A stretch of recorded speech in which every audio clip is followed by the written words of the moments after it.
Xin chào tất cả các bạn. Hôm nay mình xin chia sẻ với các bạn cái cách trồng hành lá trong chai nhựa nha các bạn. Và đặc biệt chúng ta trồng từ cái gốc hành đã bỏ đi nha các bạn. Thì đây là cái hành lá mình mua ngoài chợ về nè các bạn. Hành nó rất là tươi các bạn, còn nguyên bụi như thế này. Khi các bạn sử dụng thì chúng ta sẽ cắt ngang cái phần gốc nha các bạn. Các bạn sẽ cắt ngang. Ở đây là phần thân và ngọn thì các bạn đem đi để nấu ăn chế biến thực phẩm. Còn đây là cái phần gốc này các bạn. Mình sẽ sử dụng cái phần gốc này để trồng lại nha các bạn. Các bạn lưu ý là chúng ta cắt chúng ta chừa lại khoảng 3 cm nha các bạn.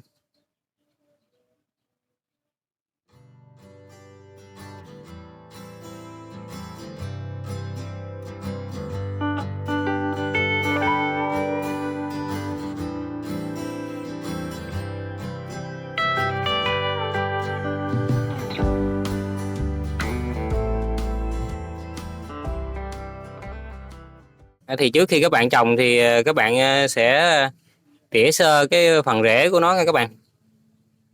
Các bạn cắt bỏ những cái rễ già nha các bạn, để cho nó ra cái rễ mới đó các bạn.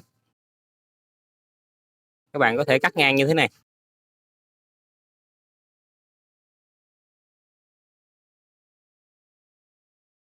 cho nó gọn gọn như vậy là được rồi các bạn.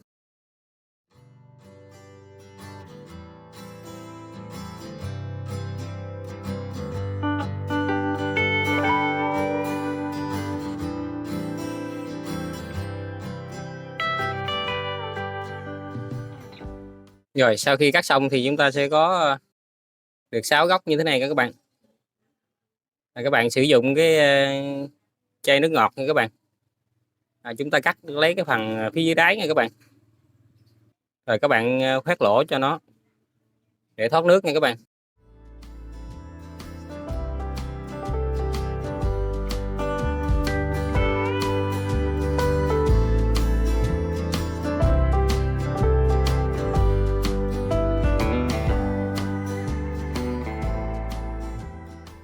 Chắc trồng các bạn.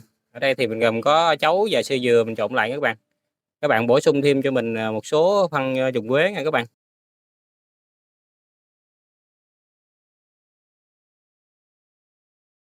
Rồi chúng ta trộn đều lên, rồi chúng ta cho vào cái những cái cốc này.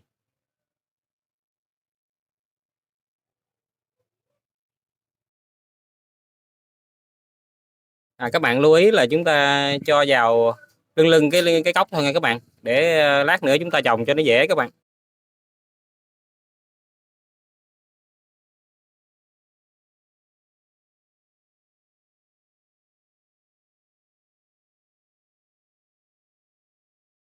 Rồi sau đây mình sẽ trồng nha các bạn.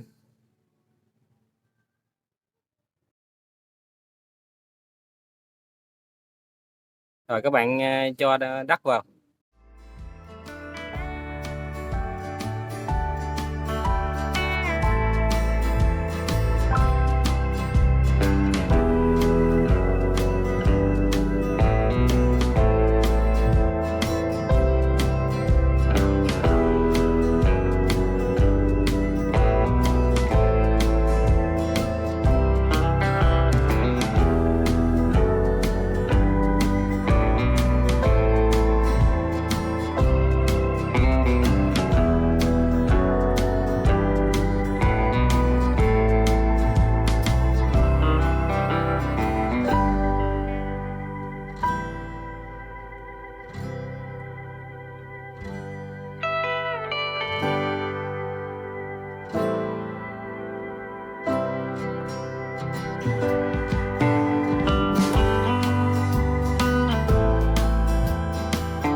Rồi sau đó các bạn sẽ đem đặt ở nơi có ánh sáng nha các bạn.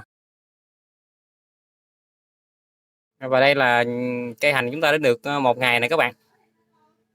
Nó phát triển rất là nhanh luôn các bạn, mới có 1 ngày mà nó đã lên được, khoảng, 2 đến 3 centimet đấy các bạn.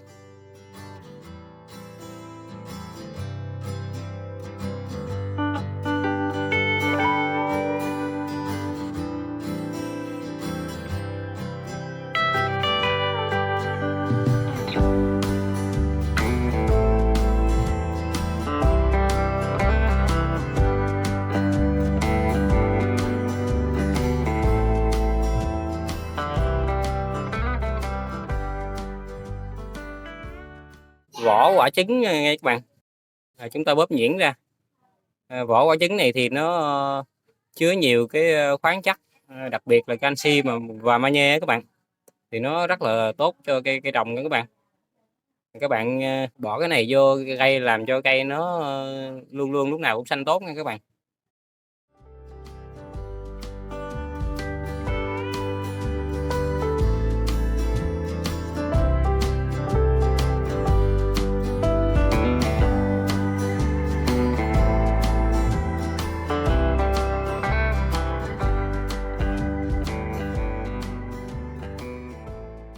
Và hôm nay mình, sẽ bổ sung thêm, chất trồng vào nha các bạn,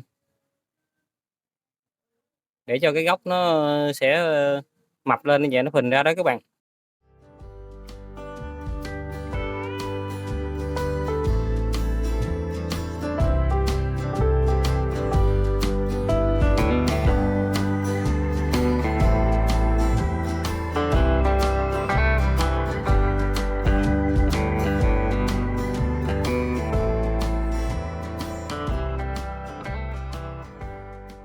Thì sau 7 ngày nè các bạn, các bạn thấy hông? Nó rất là nhanh luôn.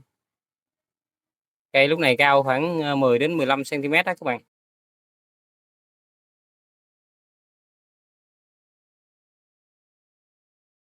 Đây là những cái, bụi hành của mình, đã được 20 ngày nha các bạn.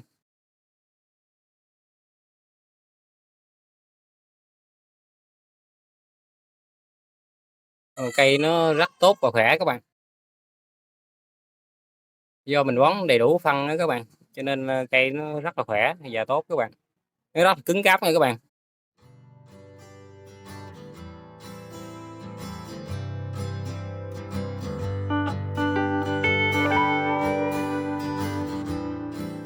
Lúc này thì các bạn, có thể, thu hoạch để chúng ta sử dụng nha các bạn. Thế thì sau đây mình, sẽ tiến hành, thu hoạch nha các bạn.